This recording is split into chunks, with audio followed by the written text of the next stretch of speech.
A Rússia cruzou os limites mais sombrios da história da guerra ao cometer um crime de guerra imperdoável com drones FPV. O Kremlin deliberadamente declarou estradas comuns atrás das linhas de frente como zonas de morte. Agora, imagine-se nessa área por um momento. Você está dirigindo seu próprio carro com sua família em uma estrada comum. Não há elementos militares ao seu redor. Mas, de repente, uma máquina de matar guiada por fibra óptica desce do céu, colide diretamente com seu veículo e destrói tudo. Essa era a nova tática do Kremlin.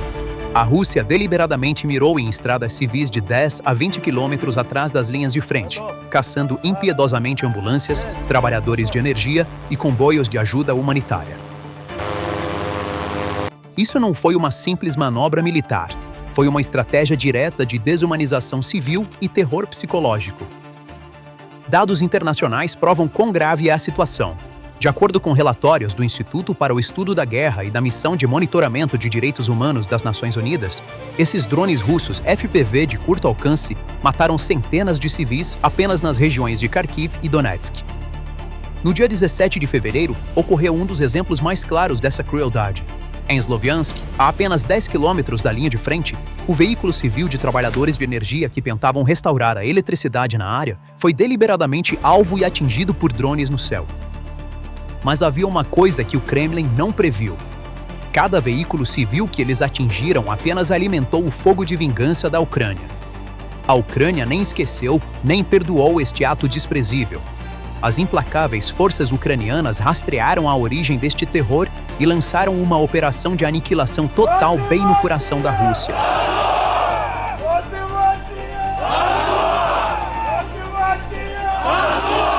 Com uma combinação impecável de inteligência tática, rastreamento de sinais e dados de satélite, as unidades de inteligência ucranianas identificaram a principal artéria logística de onde esses drones mortais eram lançados e armazenados. Dados basados de territórios ocupados e redes de inteligência de sinais apoiadas pela OTAN apontaram para uma enorme base militar na região de Kursk. Veículos aéreos não tripulados ucranianos atacaram esta base principal com precisão cirúrgica, explodindo-a, onde exatamente 10 veículos de transporte militar e aproximadamente 10 mil veículos aéreos não tripulados FPV russos estavam armazenados. A força por trás desta operação foi uma das unidades de elite da Ucrânia. A 81ª Brigada Independente de Assalto Aéreo da Galícia provou que o inimigo não podia se esconder nem mesmo em sua própria casa, ao reduzir a cinzas este enorme depósito de munições e drones na região de Kursk. A intensidade da explosão abalou não apenas aquele edifício, mas também as capacidades operacionais transfronteiriças da Rússia em seu núcleo. A detonação simultânea de milhares de drones FPV criou uma cadeia de explosões secundárias, tornando toda a instalação inutilizável. Mas a destruição deste enorme depósito em Kursk foi apenas a parte física do plano. O verdadeiro golpe grande e estratégico foi direcionado ao cérebro operacional que planejou, dirigiu e coordenou o terror nas linhas de frente. What are these boxes? Is it ammunition? Yes, well, look and tell me what to do. What are these boxes? Is this ammunition or is it not ammunition? A Ucrânia lançou um ataque devastador contra a unidade de inteligência eletrônica russa, Rubicon, nas partes ocupadas das regiões de Donetsk e Zaporizhia. De acordo com o Estado-Maior-Geral da Ucrânia, esta instalação não era apenas um simples ponto de encontro, mas o mais secreto reduto de inovação do próprio Ministério da Defesa russo. Segundo especialistas, Rubicon tem aproximadamente 5.000 combatentes e recursos financeiros extraordinários. A unidade tornou-se um centro de inovação, desenvolvendo novas táticas e tecnologias para o exército russo. De acordo com uma declaração de um oficial que serve na inteligência de defesa ucraniana, com o codinome Azimut, a inteligência militar russa e o próprio ministro da defesa russo, Andrei Belousov, estavam por trás deste centro. Sob circunstâncias normais, esta unidade tinha a capacidade de lançar ataques mais complexos, arriscados e sistemáticos nas profundezas das formações de guerra ucranianas. No entanto, mísseis ucranianos atingiram este laboratório, devastando o cérebro da guerra assimétrica de Moscou no sentido mais verdadeiro da palavra. Em paralelo, as medidas tomadas pela Ucrânia para proteger suas próprias linhas internas formaram o braço defensivo desta estratégia de estrangulamento. Os 4.000 quilômetros de rotas logísticas críticas atrás das linhas de frente, rotas para hospitais e os arredores das instalações de energia foram cobertos com redes massivas de proteção anti-drone. Isso serviu como um escudo maciço, impedindo que até mesmo um número limitado de drones restantes na posse da Rússia alcançasse seus alvos. Em outras palavras, a Rússia estava experimentando o choque profundo de perder tanto sua espada quanto seu escudo ao mesmo tempo. A paralisia da rede de terror de drones em Kursk e a proteção de quilômetros de rotas logísticas com redes maciças criaram um tremendo efeito dominó na linha de frente. Quando a pressão sobre as linhas logísticas foi aliviada e o fluxo de munição tornou-se ininterrupto, o exército ucraniano rapidamente tomou a iniciativa. Com suas linhas de suprimento aliviadas, as forças de assalto aéreo ucranianas lançaram uma grande contraofensiva, liderada pelas brigadas 82 e 95. Em pouco tempo, eles limparam completamente uma área de 300 km² de russos. Este avanço demonstrou o quão frágeis as linhas de defesa russas realmente eram. Quando o apoio aéreo e a superioridade dos drones foram perdidos, a infantaria rapidamente se desintegrou. À medida que o exército ucraniano avançava rapidamente no solo, os soldados de infantaria russos em suas trincheiras olhavam para o céu e esperavam por ajuda. No entanto, tudo o que viram foi o colapso completo de sua própria força aérea.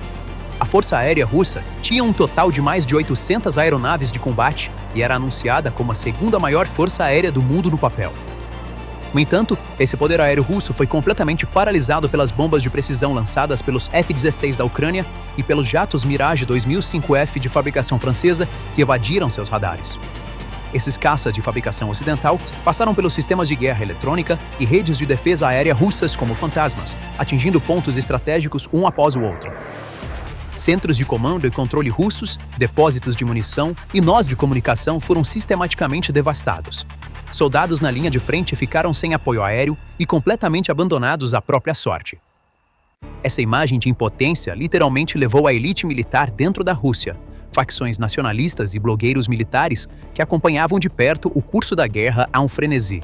Esse grupo, alimentado por anos com propaganda de invencibilidade, experimentou uma enorme onda de choque ao se deparar com a realidade no terreno, o que está.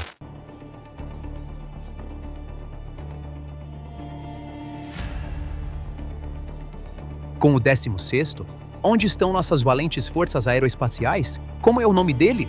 Tem alguém chamado Fighter Bomber? Klimov zombou abertamente da Força Aérea Russa, que tem um orçamento de bilhões de dólares, e do propagandista leal do Kremlin, o famoso blogueiro Fighter Bomber, chamando-os de bombardeiros galinha. Este desabafo não foi apenas um acesso individual de raiva. Foi também a evidência mais concreta da crescente desconfiança na estrutura de comando militar russa e da decadência interna do exército. Essas fissuras na cadeia de comando carregavam o risco de uma rebelião em grande escala nas linhas de frente. No entanto, os riscos enfrentados pelo Kremlin não se limitavam a isso. Esta destruição criou uma onda de choque econômica massiva para a indústria de defesa russa, que já lutava para sobreviver sob pesadas sanções. 15 mil drones FPV podem parecer armas baratas quando vistos individualmente. No entanto, as etapas que esses dispositivos percorrem, desde a linha de produção até a linha de frente, tocam os nervos mais sensíveis da economia russa. Cada drone contém microchips fabricados no Ocidente, baterias provenientes da China e sensores ópticos fabricados em Taiwan. A Rússia não consegue produzir essas peças em seu próprio território. Portanto, para contornar as sanções internacionais, é forçada a gastar bilhões de dólares por meio de empresas de fachada, intermediários em terceiros países e redes de mercado negro. A destruição desses 15 mil drones em questão de segundos também significa que os meses de operações de contrabando, esquemas de suborno e planejamento logístico por trás deles se transformam em fumaça. O Ministério da Defesa da Rússia agora é forçado a pagar preços muito mais altos no mercado negro, criar novas empresas de fachada e despejar milhões de dólares de seu tesouro esgotado de volta nessas redes sombrias para fechar essa lacuna massiva. O efeito dominó dessa derrota humilhante e colapso militar no terreno não ficou confinado ao campo de Kursk ou às fronteiras em retração de Donetsk. Abalou fundamentalmente todos os equilíbrios de poder global, estruturas de alianças e cálculos geopolíticos. O impacto principal foi o colapso completo da doutrina de guarda-chuva aéreo do exército russo, na qual havia gasto décadas desenvolvendo e bilhões de dólares. O espaço aéreo supostamente protegido por baterias S-400 e caças Su-35 foi facilmente penetrado por aeronaves ocidentais.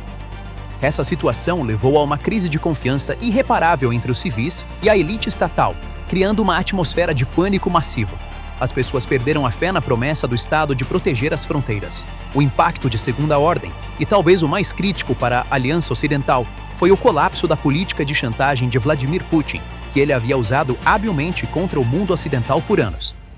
Suas linhas vermelhas destinadas a assustar o mundo, como se F-16 chegarem à Ucrânia ou atacarem território russo, haverá uma guerra nuclear, provaram ser um grande e vazio blefe. Enquanto pilotos ucranianos pilotando o F-16 atacavam diretamente alvos estratégicos em território russo, o Kremlin caiu em um profundo silêncio. Essa falta de resposta encorajou a OTAN e a União Europeia a fornecerem ajuda militar muito mais agressiva, abrangente e letal. Os tomadores de decisão ocidentais, ao verem que as ameaças da Rússia não passavam de uma ilusão, começaram a remover obstáculos políticos para o fornecimento de mísseis de longo alcance e sistemas mais avançados. O terceiro e maior efeito em escala global está sendo sentido profundamente na região do Pacífico, em Pequim. A liderança do Partido Comunista Chinês e os generais do Exército de Libertação Popular estão observando com preocupação enquanto a doutrina militar russa, outrora confiável como aliada estratégica e modelo militar, é destruída contra os conceitos da OTAN e aeronaves ocidentais. Confiando em sistemas de defesa aérea semelhantes e doutrinas terrestres em um possível plano de invasão contra Taiwan, a China é forçada a revisar completamente suas estratégias e questionar seus planos de investimento de bilhões de dólares. Além disso, esta situação também está perturbando o equilíbrio entre os aliados. Sabendo que não pode preencher este enorme vazio no terreno com sua própria capacidade industrial, a Rússia será forçada a recorrer urgentemente a Teherã e Pyongyang. Este é um dos golpes mais pesados na imagem global de Putin. Um império que antes exportava armas, agora está se transformando em um estado cliente que depende de projéteis de artilharia norte-coreanos e drones Shahed iranianos. Enquanto lida com suas próprias crises regionais com Israel e os Estados Unidos, Teherã é forçado a recalcular os riscos logísticos e políticos de continuar fazendo novos envios para a Rússia. Enquanto isso, o líder norte-coreano Kim Jong-un, cujas munições foram criticadas por sua baixa qualidade, agora enfrenta demandas mais urgentes e maiores de Moscou. A Rússia acreditava que poderia alcançar uma vitória psicológica ao aterrorizar civis com drones baratos e quebrar a vontade de lutar. No entanto, a Ucrânia explodiu este ato desprezível em sua origem, estreitando o espaço aéreo de Moscou. Ela entregou um checkmate estratégico impecável a Putin nas arenas diplomática e militar, esmagando-o sob as falsas linhas vermelhas que ele mesmo havia traçado. Agora vamos olhar para o outro lado da moeda. Tanto quanto o poder destrutivo das munições físicas, a guerra de sinais invisíveis que se chocam no ar também determina o destino da frente. O desmantelamento pela Ucrânia daquela enorme rede de drones em Kursk foi possível não apenas através do poder de fogo, mas também por meio de táticas revolucionárias de guerra eletrônica. A Rússia confiava em sistemas de bloqueio de sinal pesados e massivos como o Poli-21 e o Krasuka-4, que havia implantado ao longo da linha de frente por muito tempo. Esses sistemas visavam bloquear sinais de GPS em áreas amplas para derrubar dispositivos ucranianos. No entanto, esta antiga doutrina soviética era praticamente impotente contra a ágil inovação ucraniana impulsionada por inteligência artificial. Engenheiros ucranianos desenvolveram bloqueadores de sinal inteligentes que analisam instantaneamente as frequências usadas pelos drones russos para comunicação e podem realizar salto de frequência em milissegundos. Esta tecnologia forma a base das redes antidrones que protegem as linhas de logística atrás das linhas de frente. Quando um drone russo FPV tenta se aproximar de um veículo civil ou instalação de energia, o escudo eletrônico da Ucrânia corta a conexão do dispositivo com seu operador. Dados falsos são enviados para a câmera do drone, perturbando sua orientação, fazendo com que o dispositivo congele no ar ou caia em terreno aberto após errar o alvo. Esta superioridade assimétrica prova como uma mentalidade que gasta bilhões em pilhas de ferro pode ser derrubada por uma onda de sinal devidamente codificada. Ondas invisíveis agora servem como um escudo muito mais decisivo do que a blindagem de um tanque. No final das contas, aquela explosão massiva em Kursk, o F-16 rasgando o céu e o grito de rebelião de um capitão russo apontam para uma única verdade. A máquina de guerra de Putin está se afogando na espiral de violência que criou. O Kremlin, que acreditava poder subjugar uma nação aterrorizando civis com drones baratos, foi abalado quando a fonte desse terror foi atingida. À medida que as supostamente inquebráveis linhas vermelhas são apagadas uma a uma pela coragem da Ucrânia, o que resta é a tragédia de acertos de contas internos, armazéns em chamas e soldados russos olhando para o céu e amaldiçoando impotentes.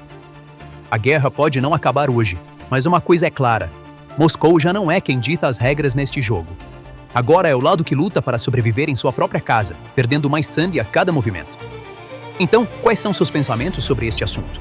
Compartilhe seus pensamentos nos comentários. Não se esqueça de se inscrever no canal e ativar as notificações para ficar atualizado sobre as novas análises da PPR Global. Obrigado por nos escolher.